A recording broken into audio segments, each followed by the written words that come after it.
අද වීඩියෝ එකෙන් ඔයගලන්ට බලා ගන්න පුළුවන් මගේ හිතේ තිබුණ ලොකුම ආසාවක් මම ඉෂ්ට කරගත්ත විදිය.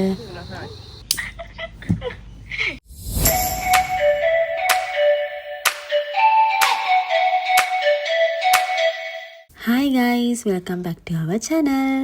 කොහොමද ඉතින් ඔයාලා හැමෝම හොඳින් ඉන්නව නේද? ඔයාලා බලනවා ඇති අද මම මේ තනියම දුවගෙන යන්නේ කොහෙද කියලා. ඕගොල්ලෝ දැනටම thumbnail එකෙන් දැක්කනේ. මම මේ යන්නේ මගේ හිතේ තියෙන ලොකුම ආසාවක් ඉෂ්ට කරගන්න. ඉතින් මම මේ ගමනේ යන්නේ අද තනියම නෙමෙයි.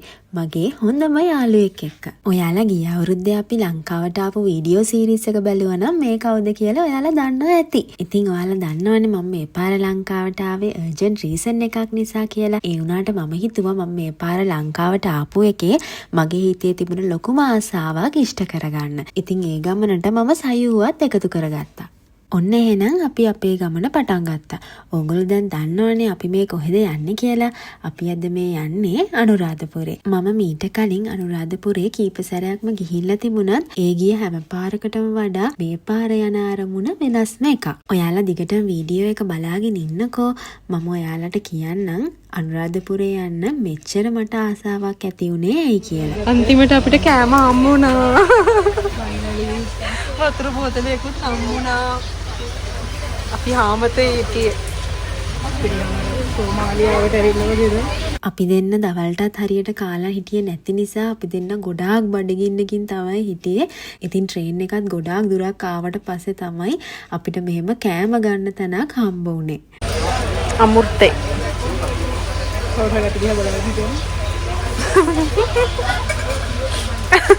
අපි අර ට්‍රේන් එකෙන් මේකෙන් ඔළුව දාන විදිහ තමයි බලන් ඉන්න තිබේ කාට හරි. ජිරාෆ්ලා දෙන්නෙක් වගේ. South cabin Anuradhapura. ඉතින් ඔන්නෝම පැය 5ක විතර ගමනකට පස්සේ අනුරාධපුරයට අපි ආවා. ඉතින් අපි මේ ගමන යන්නේ වෙසක් දවසට කලින් දවස් දෙකේ. ඕගලන්ට හිතා ගන්න පුළුවන් කොච්චර සෙනගක් ඉන්න ඇතිද කියලා. ඉතින් මම ලංකාවට පොඩි දවස් කීපයකට ආපු නිසා වෙන යන්න දවසක් තිබුණෙත් නැහැ. ඉතින් ඔයගොල්ලෝ දන්නවනේ අපි ලොකුවට ගමන ප්ලෑන් කර හිටියොත් එහෙම ඒ ගමන යන්න වෙන්නේ නැහැ. අපිට දෙයක් හිතෙන්නේ මොන වෙලාවේද? ඒ වෙලාව තමයි හොඳම වෙලාව. ඔන්න දැන් අපි ට්‍රේන් එකෙන් බැහැලා මේ ටුක් එකේ අපි ඉන්න තැනට යන ගම. වෙසක් නිසා ළඟම තියෙන රෙස්ට් හවුසස් ඔක්කොම බුක් වෙලා තිබුණේ.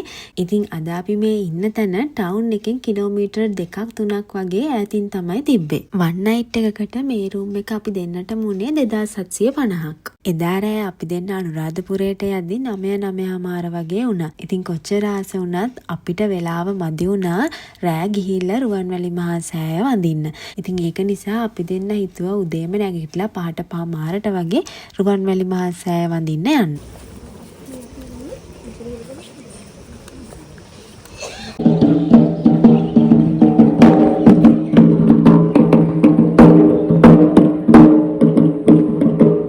රුවන්වැලි මහා සෑය ළඟට ගිහිල්ලා වැඳපු ඕන කෙනෙක් දන්නවනේ එතනට ගියාම දැනෙන සතුට, සහනය, සැනසීම ඒක වචන වලින් කියන්න බැරි තරම් අමුතු හැඟීමක්නේ. ඉතින් මේ වීඩියෝ එක බලන ඔයාලා හැමෝම අපිත් එක්ක මේ මොහොතේ හිටියේ නැති වුණත් අද මේ වීඩියෝ එක බලලා ඔයාලගේ හිතේ ඇති වෙන ඒ ශ්‍රද්ධාවෙන් මම ප්‍රාර්ථනා කරනවා ඔයාලටත් පින් රැස් වේවා කියලා. ඉතින් මම ඔයාලට කියන්න රුවන්වැලි මහා සෑය ළඟට ඇවිල්ලා වඳින්න මට මෙච්චර ආසාවක් ඇති වුණේ ඇයි කියලා. මම ඇත්තටම බුද්ධ ධර්මයේ ගොඩාක් විශ්වාස කරන කෙනෙක්. හැබැයි ශ්‍රද්ධාව දියුණු වෙන්නනේ අපිට බුද්ධ ධර්මයේ ඉගෙන ගන්න තව ආසාව ඇති වෙන්නේ. ඉතින් මේ අවුරුද්දේ මුල ඉඳලා මම පුරුද්දක් විදියට වැඩට යන ගමන් බණ කතා අහන්න පුරුදු වෙලා ඉන්නවා.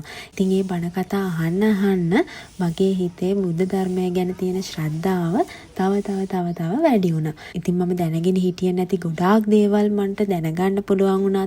තව දේවල් මන් තාමත් ඉගෙන ගන්නවා. ඉතින් ඒවා ඉගෙන ගන්න බණ කතා අහන්න රුවන්වැලි මහා සෑයේ වැදගත්කමත් ඒ බණ කතාවල ගොඩාක් පැහැදිලි කළා. ඉතින් ඒ බණ කතා අහද්දි මට පුදුම ආසාවක් ඇති වුණා.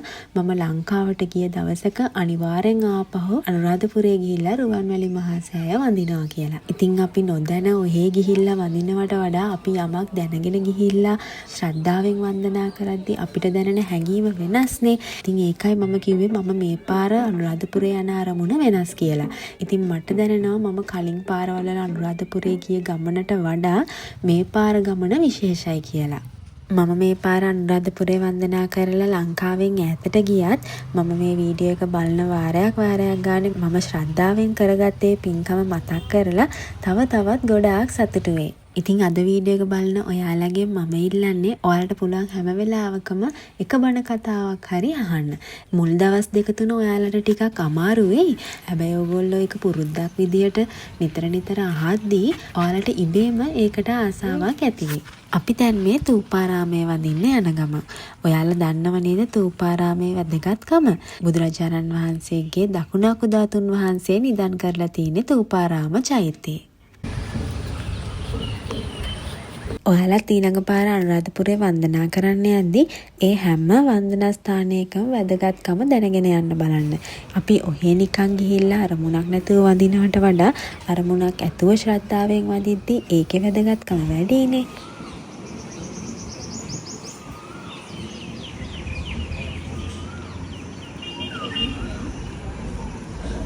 ඔයාලා දන්නවනේ මේ දවස්වල ලංකාවේ කොච්චර රස්නයක්ද තියෙන්නේ කියලා. ඉතින් මම නම් හිතන්නේ අනුරාධපුරේ වන්දනා කරන්න හොඳම වෙලාව තමයි රැ වෙලාව. එතකොට ඔයගලන්ට මනස නිදහසේ වන්දනා කරන්න පුළුවන්නේ. ඉතින් රුවන්වැලි මහා සෑය, ජයශ්‍රී මහා බෝධිය, තූපාරාමය එක ළඟින් තිබුණත් අභයගිරි චෛත්‍යය තියෙන ටිකක් දුරින්. ඉතින් අපි දෙන්න මේ දැන් ටුක්කේ එක අභයගිරි චෛත්‍යය වඳින්න යන ගම. ඔයාලා තමන්ගේම වාහනයකින් නෙවෙයි නම් අනුරාධපුරේ වන්දනා කරන්න යන්නේ. මම නම් හිතන්නේ ඔයාලට හොඳම ඔප්ෂන් එක තමයි පික්මී යූස් කරන එක. ඉතින් පික්මී ඔප්ෂන් එක තිබ්බ නිසා අපිට කිසිම ප්‍රශ්නයක් වුණේ නැහැ. ටිකක් දුරින් තියෙන තැන් වලට වඳින්න යද්දී.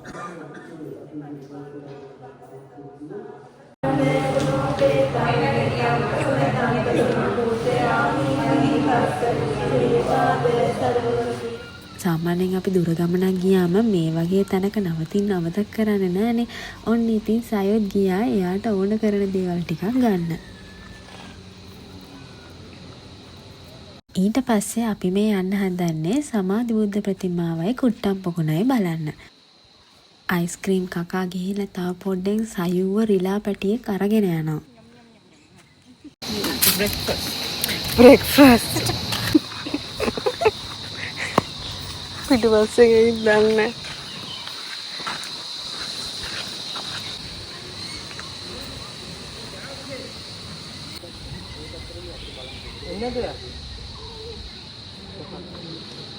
මේවත් දැක්කම නම් ගන්න ආස හිතෙනා නේද?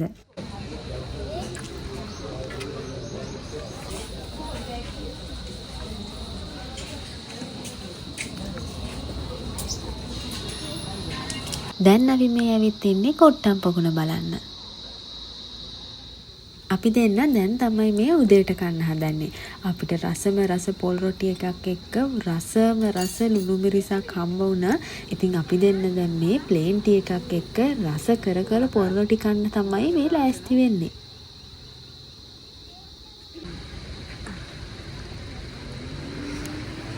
අපි 11 මාර වගේ වෙද්දි මේ ටික බලලා ඉවර කළා. අවුවයි රස්නේ නිසා අපි දෙන්න හිතුවා අපි නැවතිලා හිටපු තැනට ගිහිල්ලා පොඩ්ඩක් රෙස්ට් කරන්න. මොකද අපේ ට්‍රේන් එක තිබ්බේ හවස නිසා. ඔන්න ගයිස් මේ ඉන්නේ මගේ කැම්පස් එකේ හොඳම යාළුවෝ. ඉතින් දෙන්නෙක් නම් දැනට ලංකාවේ නැහැ. ඉතින් ඒක නිසා තමයි මෙයාලා මේ වීඩියෝ කෝල් එකක් අරගෙන තියෙන්නේ. දැන් අපි මේ දවල්ට කන ගමන්. අපේ ට්‍රේන් එකටත් වෙලාව හරි නිසා අපි දැන් මේ යන්න තමයි ලෑස්ති වෙන්නේ. බයි.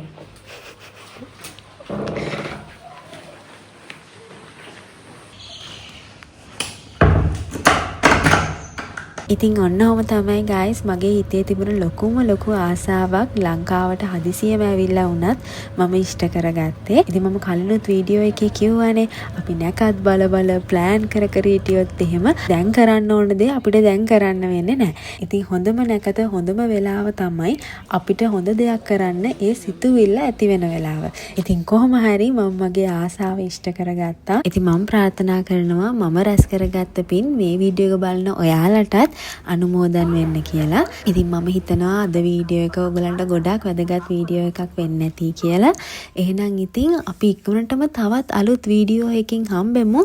ඉතින් මේ වීඩියෝ එක ඔයගලන්ට වැදගත් වීඩියෝ එකක් වුණා නම් මේ වීඩියෝ එක ලයික් කරන්න, කමෙන්ට් කරන්න, ෂෙයා කරන්න, අපේ channel එකත් subscribe කරන්න අමතක කරන්න එපා. එහෙනම් ඉක්මනටම තවත් අලුත් වීඩියෝ එකකින් හම්බෙමු. Thank you for watching. CID. Bye.